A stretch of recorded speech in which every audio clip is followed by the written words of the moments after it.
Et nous partons pour Israël, comme je vous l'ai promis ce matin, à travers un ouvrage. C'est un livre qui vient de paraître, Voix et saveurs de femmes d'Israël, un livre paru aux éditions à l'Opex. Et j'ai le grand plaisir de recevoir son auteur, Raphaël Choël. Bonjour Raphaël. Bonjour Léa, merci pour votre invitation. Je suis très honorée. Merci à vous d'être venu. Vous êtes journaliste, mais vous n'êtes pas que journaliste. Vous êtes auteur déjà de nombreux ouvrages et surtout vous êtes globe-trotteur. C'est la raison pour laquelle vous écrivez sur l'ailleurs, sur les femmes souvent. Ailleurs, vous êtes notamment l'auteur de Tokyo Sisters et de So Londres. Vous parcourez le monde et puis l'ailleurs vous intéresse. On va en parler dans un instant. D'abord, qu'est-ce qui vous fait parcourir le monde comme ça? Qu'est-ce qui vous fait courir le monde? Alors, à l'origine, c'était mes parents, puisque on a eu une vie d'expatrié lorsque j'étais jeune. Mon père était dans les affaires, pas du tout diplomate. Et donc, en fait, je suis née à Lyon. À 7 ans, on est parti aux États-Unis.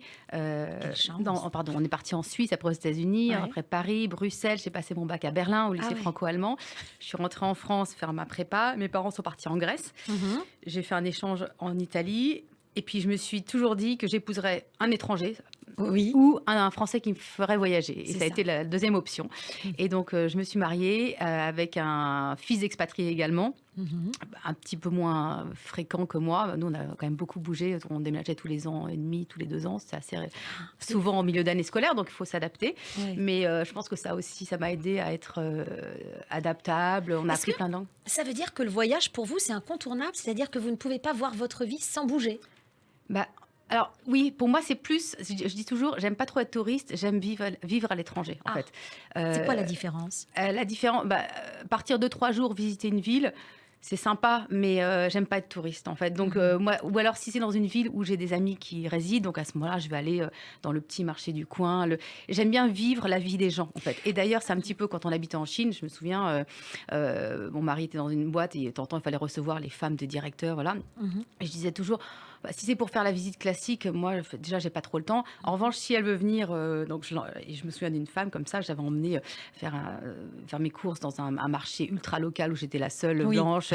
Le petit massage un peu crasse-pouille à la chinoise, mais hyper local. Et le soir, elle avait retrouvé son mari, elle lui a dit « Ah, ça me change de tous tes voyages d'affaires où je me retrouve avec les femmes. » C'est vrai que moi, ce que j'aime, c'est acheter local. C'est vivre comme l'habitant. Exactement.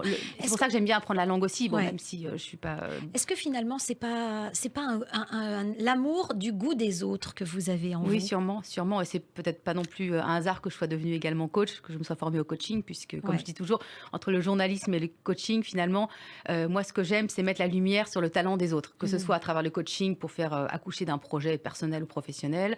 Dans mes écrits journalistiques, avant, j'étais plutôt journaliste télé, mais après, quand on est parti à l'étranger, c'est plus flexible de travailler en presse écrite. Et en fait, c'est ce que j'aime. Et je dis toujours, j'écris plus facilement sur les autres parce que je trouve que Oui, mais vous mettez en avant le talent des autres, c'est vrai, mais vous aimez découvrir aussi l'autre, c'est-à-dire vous aimez découvrir son intimité. Et en tout cas, c'est ce que l'on voit dans ce livre. Alors, ce très joli livre qu'on a vraiment beaucoup de plaisir à lire, c'est une série de portraits, en fait, de femmes israéliennes très différentes, vous allez nous en parler. Et ces portraits-là sont agrémentés d'une recette. Est-ce que la recette, c'est une façon de pénétrer plus facilement l'intimité de ces femmes pour vous? Exactement. Pour moi, il se trouve que j'ai une passion pour la cuisine et que j'écris. Je suis également journaliste un peu gastro pour certains médias. Et je trouve que encore plus dans la culture israélienne, ces femmes, elles viennent de partout. Elles viennent de Pologne, de Russie, de France, des États-Unis, de Hongrie. Elles sont venues non seulement avec leur bagage culturel et intellectuel, mais également avec les recettes qui, très souvent, dans la culture israélienne, passent par la maman, la grand-mère. Et donc, pour moi, c'était vraiment...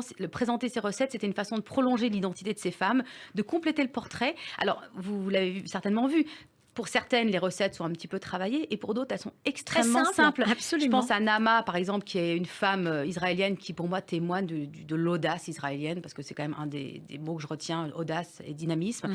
Cette femme, avec son mari, elle a monté une ferme d'alpagas et de lamas en plein désert du Negev.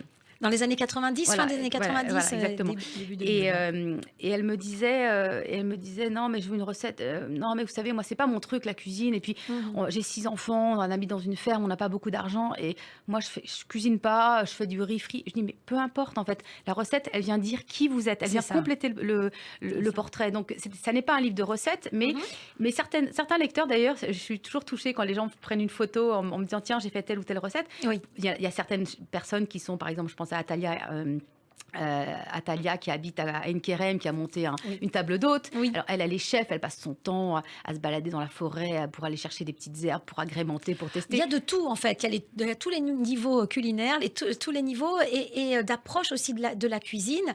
En fait, ce qui caractérise votre livre, c'est la diversité. Est-ce que vous le saviez ça? Est-ce que vous avez été étonnée, vous, la Française qui découvre, j'imagine que c'était la première fois en Israël. C'était la deuxième fois. C'est la seconde fois. Oui. Alors, est-ce que vous le saviez que vous alliez rencontrer le patchwork culturel là-bas? Alors, je l'imaginais, mais j'en ai fait l'heureuse expérience. Et c'est drôle que vous me posiez cette question parce qu'avant-hier, je rencontrais quelqu'un qui me disait « Ah, mais tu as vécu à l'étranger. En quoi cette expatriation était différente ?» Et en fait, être expat, nous, en fait, on n'est pas juifs. Donc, on a choisi, on ne faisait pas notre alia. Et pourquoi, à quelle occasion vous avez choisi Israël? Parce que mon mari était dans les fintech et Israël, c'est quand même la Silicon Valley de tout ce qui est à la pointe, high-tech et tout ça. Et ils avaient besoin de quelqu'un de neutre, en fait. Et donc, c'était le seul non-juif et le seul non-israélien dans sa boîte. Ouais. Et en fait, quand à l'époque, on habitait à Singapour, on avait le projet de faire une mission humanitaire. Bref, donc mon mari était un peu un tournant de sa carrière. Et là, il s'est fait approcher par un chasseur de tête qui lui a proposé un job. En fait, pour tout vous dire, le job description, c'était Londres, Zurich et en tout petit Tel Aviv. Et là, je dis, écoute, Londres, Zurich, bon, j'ai déjà vécu en Suisse, en Angleterre, puis pour moi, ça ne m'excite pas. Je préfère partir en mission humanitaire. Ouais. Et je dis, en revanche, il y a Tel Aviv, un petit astérisque. Si tu arrives à décrocher le poste là-bas, ok. Et lui, en fait, il est comme moi aussi. Et c'est vrai que plus on est expatrié, plus on devient exigeant. Pas en termes de... Pas du tout en termes de qualité de vie, c'est plus que on veut découvrir des pays différents, des cultures, ce qu'on ne connaissait pas. Et c'est vrai que Israël, ça n'est clairement pas une expatriation comme les autres, puisque on est expatrié, mais on découvre en fait un florilège comme vous dites, de cultures, des gens qui eux ne sont pas expatriés, parce qu'en fait on devait être une poignée de main de familles. Oui. Expatriés, il y avait Renault, il y avait L'Oréal, il y avait Decathlon. En gros, il y avait nous, on avait des amis qui étaient dans l'armée française, mais sinon très très peu. Tous ceux qui sont là sont des gens qui font leur alia ou qui sont nés là. Absolument. Donc en fait, ça n'est pas une expatriation, c'est une immersion dans, comme vous le dites, dans une nouvelle culture, dans des nouvelles cultures. C'est ça, il va falloir s'adapter pour vous quand vous arrivez. Et vous êtes basé où? À Tel Aviv ou à Jérusalem? Non, alors on était à côté de Tel Aviv, à Herzliya. D'accord. Et ce que j'ai aimé, c'est qu'il y avait à la fois justement la culture israélienne qui forme quand même un socle fort, mais également la culture héritée de chacune de ces femmes et de chacun de C'est ça qui est intéressant. Justement, quelle image avez-vous de cette culture israélienne et d'Israël? Est-ce que tout ça aussi est cohérent? Est-ce qu'il y a une sorte de magie finalement où toutes ces multicultures se colmatent ou se collent, s'agrègent avec la culture israélienne? Pour moi, ce que je retiens, c'est la niaque, l'audace. On a peur de rien. On n'a pas de frein. Et j'ai été interviewée l'autre fois par une autre personne qui me disait, tiens, c'est drôle dans ta vie, dans ton parcours de vie, j'ai l'impression que tu n'as pas de frein. Et je dis, en fait, oui, en fait. Et je crois peut-être que je ne sais pas si c'est franco-français, je ne peux pas me permettre de dire ça, mais c'est un peu aussi l'esprit anglo-saxon. Tu tombes, tu te relèves. Hein. Tu tombes de ton vélo, tu te relèves. En Israël, c'est ça. On y va, on tente sa chance. Même l'ALIA, c'est une chance pour certains. Ça n'est pas facile. Pour certains, d'ailleurs, ils renoncent. Bien sûr. On y va, on tente sa chance et le peuple est là pour soutenir cette... Il y a l'espoir d'y arriver. L'espoir.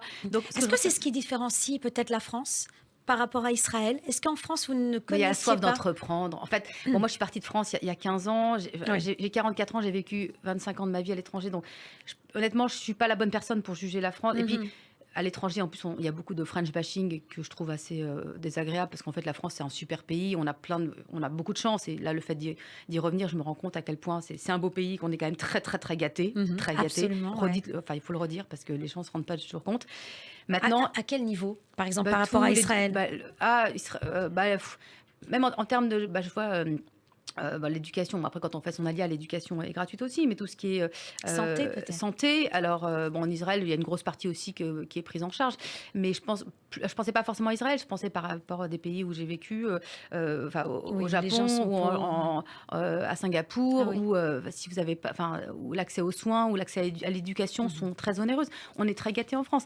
Après, pour répondre à votre question, j'ai l'impression que on n'a pas froid aux yeux en Israël. On ose, on va pas. Si Mhm. quelqu'un, comme je vous le disais tout à l'heure, si on tente quelque chose et que ça n'aboutit pas, mais ça n'est pas grave. Ça fait Mhm. partie. L'échec fait partie du succès. Ouais. Et tout est possible. Pour moi, c'est une terre des possibles. Mhm. Et d'ailleurs, ça l'a été de façon très. Je suis arrivée, je suis tombée enceinte. Moi, j'arrivais pas à avoir d'enfant. Je suis tombée enceinte Oh, c'est de ma quatrième merveilleux. petite fille C'est qui est née en, en en Israël. Israël. Quand je vous dis que c'est une terre fertile, une terre des possibles, c'est au sens propre comme au sens Oui. figuré. Ça, j'imagine que vous allez le garder en vous, toujours cette Ah bah image oui, de. et je lui ai d'ailleurs dédié ce livre. Et son deuxième prénom est Elinor, c'est un prénom israélien. Ah, mais c'est magnifique. Ouais, Et ouais. voilà, et c'est ça que je retiens, c'est l'agnac et c'est l'audace. Je Mhm. pense à Aura Coster, cette femme qui a Alors, créé. oui, Oui. justement, parmi toutes ces femmes que vous avez rencontrées, il y a des femmes qui ont des histoires, et notamment, moi, la première m'a beaucoup touchée, Tova, c'est la femme du bus. Certaines, pas seulement, hein, mais il y a aussi la Bédouine qui m'a touchée aussi, et qui ont des histoires très, très dures. Malgré ça, malgré ces malheurs, vous la sentez, la niaque? Ah mais oui, mais pour moi c'est ça l'âme israélienne, c'est que malgré les épreuves, malgré ce qui s'est passé dans l'histoire, malgré il y a une niaque, il y a une soif de vie. Je n'ai jamais, pour revenir à ma petite fille, Mhm.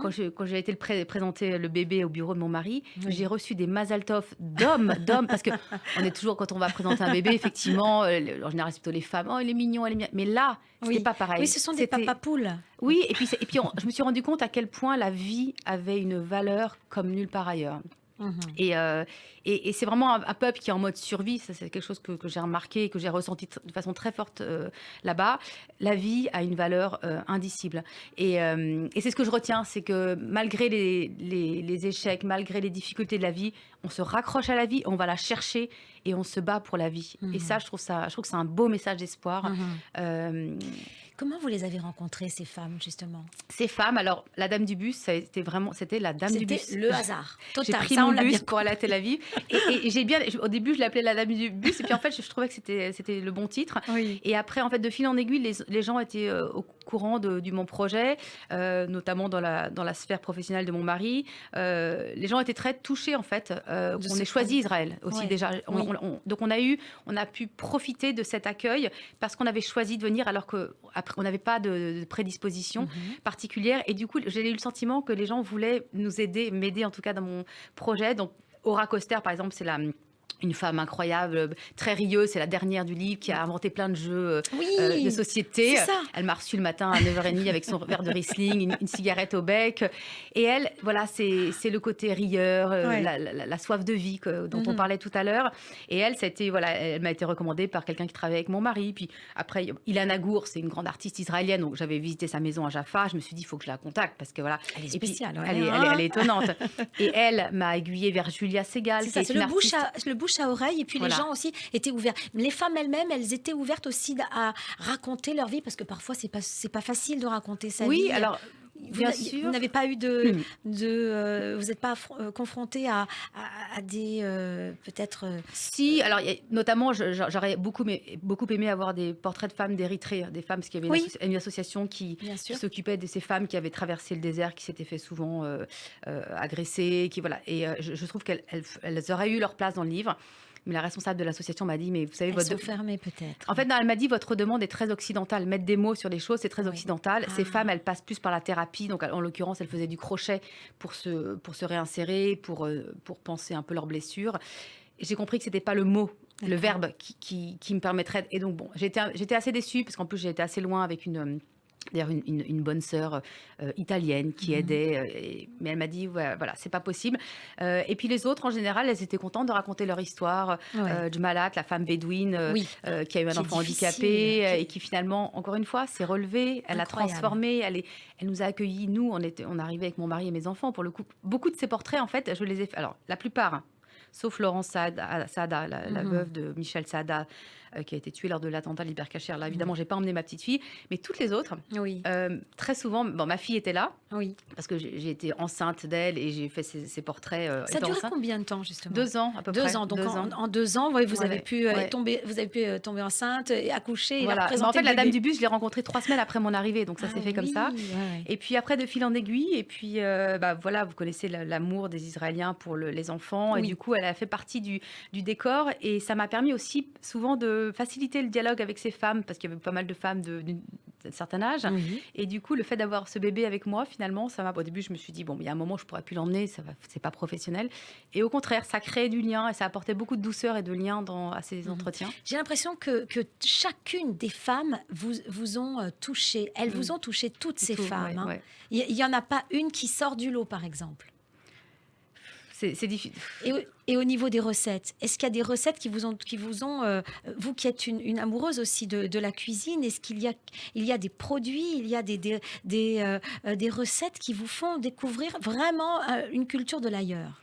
Alors moi, je suis grande fan de baba ganoush, mais je crois pas. Non, j'ai pas la recette dedans, mais c'est une recette que m'avait également donnée Dorit Otsar, qui a créé un lieu qui s'appelle Otsarine. Et elle nous a partagé un gratin d'aubergine au coulis de tomate. Alors c'est très simple et c'est très provençal finalement. Ça vous avez aimé? J'ai aimé parce qu'en fait c'est une femme qui arrive à donner à un lieu une ambiance particulière, un esprit, et elle travaille des produits qui nous sont proches. Après il y a d'autres recettes. Le petit Tim par exemple, je connaissais pas avant. Voilà, c'est ça. Est-ce qu'il y a des produits que vous avez découverts en Israël? Le petit Tim, des épices. Le za'atar, je connaissais pas. Voilà, je le connaissais sans le connaître. Vous êtes finalement en tout resté combien de temps en Israël? 2 ans. Vous êtes resté 2 ans. Et comment pouvez-vous aujourd'hui, quelques années après, 2-3 ans après, comment décrivez-vous, qu'est-ce que vous gardez d'Israël? Qu'est-ce qu'il y a dans le mode de vie, dans la culture que vous gardez chez vous aujourd'hui encore? C'est la lumière dans les yeux, c'est le sens de l'accueil, c'est le partage, la générosité, c'est l'amour qu'a ce peuple à partager sa culture. Moi, ce qui manque le plus, c'est Shabbat, ça c'est sûr, je le dis toujours. Ça vous manque aujourd'hui? Et nos voisins de palier sont juifs et tous les vendredis soirs, j'ai un petit pincement. Et c'est vraiment quelque chose. Et quand on est, en plus, quand on n'est pas de confession juive et qu'on est invité à Shabbat, pour moi, c'est une façon aussi de partager son intimité. Je trouve ça très touchant, en fait. On avait même été à des Shabbats chez des gens très très religieux. On a monté les escaliers à pied. Enfin, c'était vraiment très très émouvant. Et puis ce que je retiens, voilà, c'est le dynamisme. Et on y va, quoi. En fait, on y va. Alors, vous dites que vous avez habité donc à côté de dans Tel Aviv, à Herzliya, à côté. À Herzliya. Est-ce que vous avez ressenti ces fractures dont on parle souvent dans la société israélienne, fractures entre religieux et laïcs, par exemple? Alors, pas trop à Herzliya, parce que Herzliya et Tel Aviv, c'est quand même pas. On n'était pas à Jérusalem. Je pense qu'on l'aurait davantage ressenti à Jérusalem, mais il se trouve qu'on prenait des cours d'histoire biblique avec un prêtre, et tous les 15 jours, en fait, on allait on sillonnait le pays. On était à Qumran, on a été à Hébron.